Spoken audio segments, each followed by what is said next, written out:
नमस्कार, मैं हूं ऐश्वर्य कपूर और आप देख रहे हैं मेरे साथ पूछता है भारत। और पूछता है भारत की शुरुआत कर रहे हैं हर दिन की तरह ऐश्वर्य के एजेंडा से। तो एजेंडा पे बात हो रही है भाई कि पिछले 48 घंटों में जो आज तक सिर्फ सुना था, जो आज तक सिर्फ यह था कि हो सकता है क्या रूस को संयुक्त राष्ट्र, जी हां, यूनाइटेड नेशंस के एक बहुत इंपॉर्टेंट संगठन यूएनएचआरसी से, United Nations human right commission से निकाल दिया गया है, बेदखल कर दिया गया है। यह सुनने में लगता है कि भाई यूएन तो वैसे ही हम कहते हैं कि कोई वैल्यू है नहीं, उसकी एक संस्था से निकाल दिया, क्या हो गया। लेकिन यह बात समझिए आप कि जब रूस और यूक्रेन की जंग थमने का नाम नहीं ले रही है, 44 दिन बीत चुके हैं, रूसी बमबारी यूक्रेन पर रुक नहीं रही है। अमेरिका और यूरोपीय देशों की तमाम धमकियां, तमाम प्रतिबंधों के बावजूद रूस नहीं मान रहा है। अब तो अमेरिका और यूरोपीय देशों ने रूस को यूएनएचआरसी, जैसे मैंने आपको बताया, उससे बाहर निकाल दिया है, उसे धकेल दिया है बाहर, लिटरली धकेल दिया है। कल संयुक्त राष्ट्र की जो जनरल असेंबली, महासभा जिसे कहते हैं हिंदी में, पुतिन को जोर का झटका उतनी ही जोर से लगा है, रूस को यूएनएचआरसी से बाहर कर दिया गया है दर्शकों। और यह किस लिए? बूचा याद है आपको? मेरी साथी शवन, शाजिया, मृदुल, स्वर्णाली, चार रिपोर्टर हमारे नेटवर्क के बूचा पहुंचे थे। बूचा के नरसंहार, बूचा मैसेकर को दिखाया लेकर रूस की संयुक्त राष्ट्र मानवाधिकार परिषद से निलंबित करने का प्रस्ताव अमेरिका ने रखा था। इसमें एक बहुत महत्वपूर्ण बात है, इससे पहले मैं आपको नंबर बताऊं, ये सब ग्राफिक चल रहे हैं, हेमंत ने बनाए, मैं आपको बता रहा हूं, लेकिन टीम इस समझिए, इसमें भारत का है, इसमें जरा भारत को ले आइए, क्योंकि भारत का जो पक्ष है इसमें बहुत ज्यादा महत्वपूर्ण है। बंसल जी, प्रधानमंत्री नरेंद्र मोदी ने दोनों से बात की, पुतिन से बात की, जेलेंस्की से बात की। मोदी ने कहा मेरे लिए तुम भी जरूरी हो, मेरे लिए तुम भी जरूरी हो, मेरे लिए रूस की दोस्ती भी जरूरी है, लेकिन मेरे लिए परसेप्शन भी जरूरी है। बूचा नरसंहार, हॉस्टेमेल में तबाही, इन सारी तस्वीरों के आने के बाद, प्रूफ के आने के बाद भारत के लिए भी इतना आसान नहीं है खुलेआम कह देना कि मैं रूस का सपोर्ट करूंगा। तो प्रधानमंत्री नरेंद्र मोदी ने बहुत ही स्मार्ट कहा। क्या कहा? उन्होंने कहा कि हम एब्सटेन करेंगे। रूस को यह मालूम था, यह सुनिएगा, प्रधानमंत्री मोदी ने कहा कि हम एब्सटेन करेंगे। रूस को मालूम था, रूस ने कहा पहली 2 बार भी किया था, इस बार भी नहीं कर सकते, क्योंकि इसमें दर्शकों मैं आपको रूल समझाता हूं, जो ये United Nations human right commission है, यूएनएचआरसी, जिससे निकाला गया है अंततः आखिरकार रूस को, उसमें अगर आप एब्सटेन भी कर देते हो, वापस जाइए, उसमें अगर आप एब्सटेन भी कर देते हो तो भी उससे क्या होता है? एब्सटेन करने का मतलब यह होता है, बस अब रुक जाइए, उसमें भी एब्सटेन करने का मतलब यह होता है भाई साहब, अगर आपने एब्सटेन किया, सपोजिंग वोटिंग हो रही है, जैसे हमारी भारतीय संसद है उसमें वोटिंग होती है, कई बार विपक्ष एब्सटेन कर जाता है, यानी विपक्ष बाहर चला जाता है। तो विपक्ष का मतलब यह होता है कि अगर आप एब्सटेन कर गए, अगर भारत ने संयुक्त राष्ट्र यूएनएचआरसी में एब्सटेन किया वोटिंग के दौरान, तो उसका उतना वोट कम हो जाता है। रूस को बाहर निकालने के लिए अमेरिका को 2/3 वोट चाहिए थे, यानी 2/3 मेजॉरिटी चाहिए थी। अगर भारत खुलेआम रूस का सपोर्ट करता तो अमेरिका की खिलाफत होता, लेकिन अगर भारत ने एब्सटेन किया, यानी ना भारत ने रूस की मदद की और ना ही अमेरिका की मदद की, तो उसमें नंबर कम हो गया, भारत को उस नंबर में जोड़ा ही नहीं गया। रुक जाइए भैया, कहां आपको जल्दी है इतनी, आज वापस जाइए। उसमें भारत का नंबर ही नहीं जोड़ा, यानी भारत एब्सटेन किया तो जो कुल संख्या थी उसमें से जितने देशों ने एब्सटेन किया, उतने देशों का नंबर कम हो गया। तो जो नंबर था, जो मेजॉरिटी, जो 2/3 की बहुमत अमेरिका को चाहिए थी रूस को बाहर निकालने के लिए, वो नंबर कम हो गया। तो वेस्ट ये कह रहा है, अमेरिका ये कह रहा है, पश्चिम ये कह रहा है कि भैया कहीं ना कहीं भारत ने ये कान सीधा नहीं पकड़ा है, घुमा के पकड़ा है, यानी एब्सटेन करने से भी रूस का नुकसान ही हुआ है। इसमें भारत कह रहा है नहीं, तुम बात को घुमाओ मत, हम ना तुम्हारे साथ हैं ना हम उनके साथ हैं, मोदी भारतीयों के साथ। भारत को रूस की दोस्ती भी चाहिए तो वेस्ट का साथ भी चाहिए। यह भारत की लड़ाई नहीं है, भारत को इसका भाग मत बनाओ। And prime minister Modi has been amply clear about it, very very clear about it. जितने साफ तौर से रखा जा सकता है प्रधानमंत्री नरेंद्र मोदी ने रखा है। वो पुतिन से बात करते हैं, लैवरोव से मिलते हैं, तो ज़ेलेंस्की से भी बात करते हैं। हालांकि ज़ेलेंस्की ने जब हमारे editor in chief Arnab Goswami के साथ उस वर्ल्ड एक्सक्लूसिव में कहा कि वो चाहते हैं कि भारत जिम्मेदारी उठाए, लेकिन that is not our war to fight. It is not our war to be fight. It is ये एक ऐसी जंग है जिसकी शुरुआत या जिसकी जिम्मेदारी अमेरिका, नाटो को लेनी पड़ेगी और पुतिन को भी लेनी पड़ेगी। तो खामियाजा भी ये भुगतेंगे, भारतीय क्यों भुगते?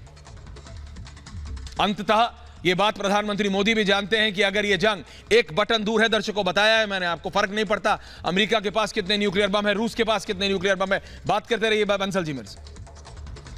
एक बटन दबा दिया, एक न्यूक्लियर बम अगर दबा दिया तो गेम ओवर, फिर रुकेगा नहीं है, रुकेगा नहीं है, रुकेगा नहीं।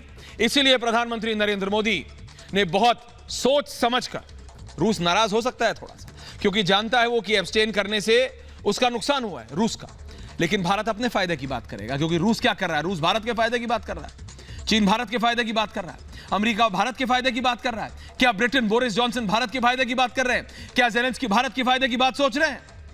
सब अपने अपने फायदे की बात सोच रहे हैं। ये ग्राउंड रियलिटी है, सतही असलियत, सतह की असलियत है। इसीलिए प्रधानमंत्री Modi, prime minister Modi has done what's beneficial for India. भारतीयों के लिए, भारत के लिए जो फायदेमंद है वो भारत का प्रधानमंत्री कर रहा है और करना चाहिए। जरा नंबर बता देता हूं आपको, ये जो आपके आ रहे हैं, 93 सदस्यों ने, दर्शकों अब चलिए बंसल जी, 93 सदस्यों ने प्रस्ताव के समर्थन में मतदान किया। 93 तो वही 24 सदस्यों ने प्रस्ताव का विरोध किया, प्रस्ताव का विरोध किया। भारत समेत 58 सदस्यों ने मतदान का बहिष्कार यानी मतदान से दूर रहे, एब्सटेन किया। दुनिया का दूसरा देश है भारत। रूस, जिसकी यूएनएचआरसी, रूस दुनिया का दूसरा देश है जिसका UNHRC, United Nations human right commission की सदस्यता छीन ली गई। इससे पहले यूएनजीए ने 2011 में लीबिया को मानवाधिकार परिषद से निलंबित कर दिया था। लीबिया और रूस, लीबिया और रूस कोई तुलना नहीं है, तुलनात्मक नहीं है ये दो देश, फिर भी हुआ है। यूएनएचआरसी से रूस को हटा तो दिया है दर्शकों, लेकिन रूस और यूक्रेन के बीच बयानों के वार पलटवार नहीं थम रहे हैं। और ये सिर्फ बानों के ही नहीं है, बम फट रहे हैं लगातार। अभी भी बूचा जैसे कई और शहरों में मैसेकर चल रहा है। आपको पता है, इतनी सी एक बात और बता दूं, प्रधानमंत्री मोदी ने और भारत के जो रिप्रेजेंटेटिव थे उंगा में, यूएनजीए में, यूनाइटेड नेशंस जनरल असेंबली में, उन्होंने शब्द यूज किया है, भारत ने आधिकारिक तौर पे massacre in Bucha, massacre in Bucha, this is the word, ये शब्द है ऑफिशियली। दर्शकों महत्वपूर्ण है, जब मैसेकर शब्द भारत के नुमाइंदे, भारत के अफसर संयुक्त राष्ट्र में इस्तेमाल करते हैं। क्यों? रूस नहीं चाहता था, रूस नहीं चाहता था, लेकिन क्या आप असलियत से मुंह मोड़ सकते हैं? हां, भारत को रूस की दोस्ती प्यारी है, लेकिन भारत को वेस्ट की टेक्नोलॉजी भी प्यारी है। India is walking a very fine line, एक बहुत ही पतली पगडंडी है, पतली सी, जिस पे भारत चल रहा है। जिसे कहते हैं ना हिंदी में, एक तरफ कुआं है दूसरी तरफ खाई है, इधर जाओ तो मरे, इधर जाओ तो गिरे। भारत लॉपसाइडेड नहीं हो सकता। भारत पूरी तरह अगर एक के साथ हो जाएगा, क्योंकि रूस ने जो किया है, क्या उसको कोई पूरी तरह ठीक ठहरा सकता है? उसका जिम्मेदार कौन, यह सवाल पूछा जाएगा। लेकिन जो रूस कर रहा है, इतने लोग मर रहे हैं, इतने लोग बेघर हो गए, इतने बच्चों के मां बाप, बार बार बोलते हुए अच्छा नहीं लगता, माएं अपने बच्चों की पीठ पे लिख के उन्हें विदा कर रही हैं, अलविदा बोल दे रही हैं उनको। अच्छा लगता है? कैसे भारत खुले में रूस के कह सकता है कि हां तुम ठीक हो, चलो। महात्मा गांधी का देश है ये, अहिंसा का प्रतीक। प्रधानमंत्री नरेंद्र मोदी ने कहा हम पीस चाहते हैं, हम शांति चाहते हैं।